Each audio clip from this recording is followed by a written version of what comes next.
Hi, this is Fatima Fowler, CEO of Capstone IT. I'm here today with Howie Jacobson from Red Rock 1886, and we're at this amazing venue. This is Black Button Distilling, which is one of Howie's clients, and he helped them with their sales, marketing, and distribution, and we're going to get into all of that with Howie today. Just a little background on Howie. He's had a diverse entrepreneurial background, everything from a farmer, restaurateur, wine shop owner, Ad Age Marketer of the Year, co-owner of the Genesee Brewing Company, producer of Horses on Parade, managing partner at Dixon Travel, marketing firm, to now a owner of an advising firm.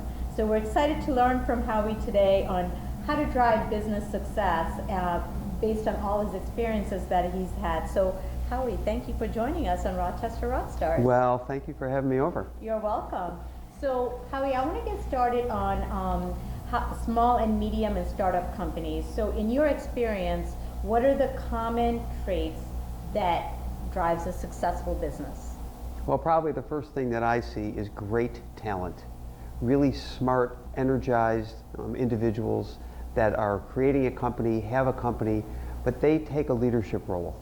Okay. They've got the energy, and they're smart in what they do. They could be a little too focused in what they do, but they're great. They got great talent. The other thing that I see is a vision, short term and long term. They have a picture. That's my definition. They have a picture of the puzzle that they're working on, because most businesses to me are made up of pieces for a puzzle. Mm-hmm.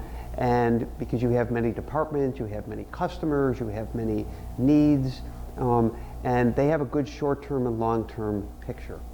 The other thing that I find to be really key is a focus on sales. You could be in manufacturing, you could think you're a marketing company, you have to make a sale, and sales has to be a focus. So all the energy that you put into making a product, providing a service, hiring great people, expanding your business, you have to think of how are we going to make a sale from these actions. So Howie, there's people I've talked to that think sales is like a dirty word. What can you do to help people think of sales in a way that's not negative?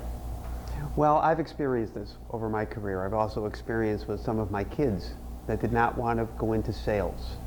And when you break it down, the reality is if you think that you're providing a service, you're providing an educated view of something. If the outcome is, I would like somebody to buy from me, it's much different than selling. A lot of young people and a lot of people that I talk to think of selling as being a used car salesman. Mm-hmm. Well, that's only one type of sales. Educate your consumer. Educate the person that wants to buy your product. Sharing your experience of how you could help them sell a product, the product that maybe you offer, but how can you help them? Is indirect selling, it nets a sale, but it also is a different way of looking at it. A lot of people don't want to go door to door, they don't want to make phone calls. Okay, I've never done that. I mean, I've spent most of my career in sales, and in the world of marketing, sales is a negative. I hired a lot of product managers in my day, and the first thing a lot of them would say in an interview, you know, I'm a marketer, I don't know how to sell. And my answer to that was quite quickly, if you don't want to be in sales, you can't work for me. Interesting. So to kind of recap what you said, the common traits you see with a successful business is that they have to have good talent, they have to have a vision, they have to know where they're going, and then nothing happens till something is sold, so they have to be good at sales. Yes. Okay. All right, great. So once a business is growing and it's on the right track, and then after maybe 3 years or 4 years, or when they reach a certain dollar revenue, they may head into a plateau. What advice do you have for businesses that have already gone past the startup stage and have kind of plateaued? Well, I see a lot of this in people that call me to come in and provide advice. And most of the time what I find that these businesses that have plateaued are in a comfort zone. They've tried things, they don't want to try that again, they think they have done everything that could be done, And my suggestion is always, let's sit down with your team and do some brainstorming and spark ideas. First rule is, all ideas are good. There are no bad ideas. You may not like them. That's okay. And the other thing is, number one, I don't have all the good ideas. A lot of my ideas aren't great. But what my goal is in a brainstorming session with a company like you're describing is to get some nuggets of ideas. Something that sparks someone in the group to say, oh, you know, I don't like your idea, but it makes me think of something. Maybe we should do this a little differently. And as soon as someone says in a brainstorming conversation, as soon as someone says, well, you know, we tried that 3 years ago. Let's talk about that. Tell me what went wrong. How could you provide some improvement to that? Or is there another way? Let's look what's happening today, because the market's changing and every one of everyone's customers are looking for innovation and new ideas. So how can you provide that? And you need to be open. You need to find a little nugget. And very often you do. And very often it doesn't come from me, it comes from them. That's interesting. So it's not a huge, big silver bullet. It's really, the knowledge is already within the people, and it's just about talking about it and finding something, and maybe it's just a small tweak that could set them off to the next stage. Oh, very definitely. I mean, what I love is that almost all of my clients, about 85–90% of my clients, I don't really know about their business. I can apply things that I've been through because I have a lot of experience, but I don't need to know their business.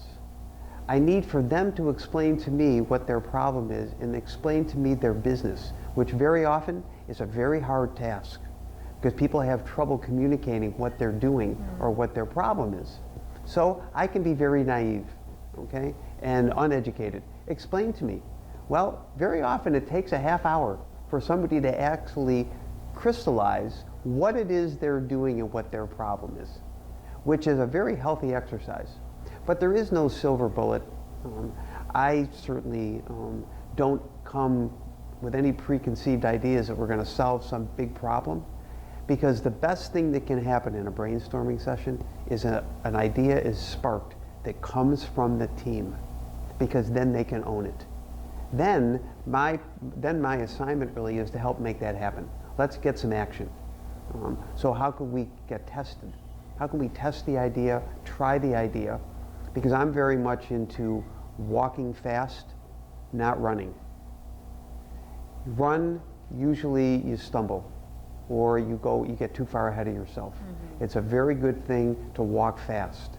You get something accomplished, but then you can look back, you can say, maybe we need to tweak this, we need to try this a little differently, and then we'll test it again. Or maybe we'll add 2 or 3 more customers to the mix, or we'll ask a couple other people about this. You know, people are constantly doing things with their businesses, adding products, adding services, buying businesses, merging, looking for new territories. It's very, very important to not assume that you know everything about these territories or products or services because of your background. Get other people's background, which is what's good for me. I have a heavily weighted food and beverage background, and the majority of my clients have nothing to do with food and beverage, other than the fact that they enjoy them. I know I do. So are you saying that when people get kind of in a plateau, or even in a startup, they don't know how to take that, or they're afraid of taking risks, you're saying that also involve other people and voice your ideas to them, and perhaps you'll feel less afraid of the risks if you are more educated on what's going to happen. Yes, I think one thing that an entrepreneur needs to remind themselves, don't be scared, maybe because your business is at a certain level, don't be scared about looking for a different option of how to do something. Don't run, walk fast and get something accomplished. But it's very important because you have to continuously improve. And innovation is a big buzz today. So if that's the case, you have to provide your customers, whoever you're doing business with, that knowledge that you are keeping track, you are keeping ahead of things, you're continuously improving. If you don't, your competitors are trying to take your business away. And I believe that because that's, as a salesperson, that's what you should be frightened of, somebody taking your business. So you need to make sure that you're constantly thinking, how can we make sure that our customers are happy? I like to think of your customers being delighted, so that when they talk to somebody else, we've got to call Howie because we're delighted with the service we get. We wouldn't go to anybody else because we like the fact that he has energy, he has connections, and I think that's what's important. And in Rochester specifically, and more importantly in the Finger Lakes, there's so many resources here that people are not tapping into readily, or they don't realize are here. And I love to listen to people's questions about, oh, you know, we're trying to do this, trying to do that. Geez, have you been over to the public market? Have you been over to Batavia? No, why? What do they have over there? They have an innovation center. They have this. There's 3 people that are doing this right now. We have an awful lot here, and people are learning to take advantage of that. It's one of the advantages that a lot of people say about Rochester. It's a small, tight-knit community, even though it's large, and that's a huge advantage. We don't have a lot of people that have moved here from other places. Right. People have come back and settled here. You gain from their experiences. And there's a lot of smart people here. Kodak, Xerox, Bausch & Lomb have done an awful lot for our economy. Granted, these companies are nowhere near what they were 25, 30 years ago. But there's a lot of talent still here.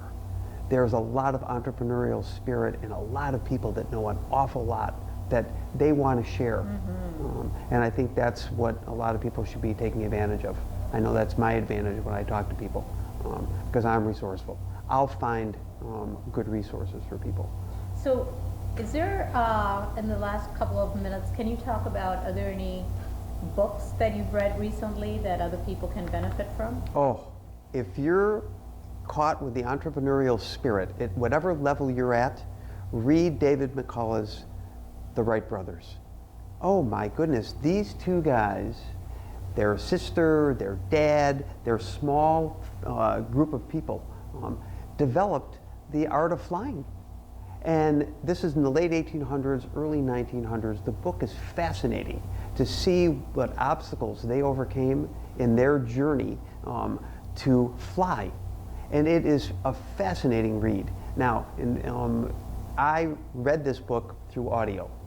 So I put it in my car and listened to it. It was so great. Is this The Wright Brothers? Yes, And by David McCullough. by David McCullough. Oh, Okay. it's such a great read. Okay, thank you. And before we break open this bottle of bourbon cream and end the interview, Howie, do you have any last words of advice for our viewers? Continuously improve how you service your customers. Always look for a better way to service them. Learn about them, you'll learn about yourself, and you'll provide what your business needs to grow. I love that. So it's all about the clients and taking care of them. Yep. Thank you so much. Well, thank thank you so you. much for the interview. You're welcome. And I'm sure everybody's going to be amazed, especially your energy around sales. I love that. So many people forget that. And thank you for watching. And if you want to be interviewed for a future Rochester Rockstar video, please contact us at www.rochesterrockstars.com and hope to meet you.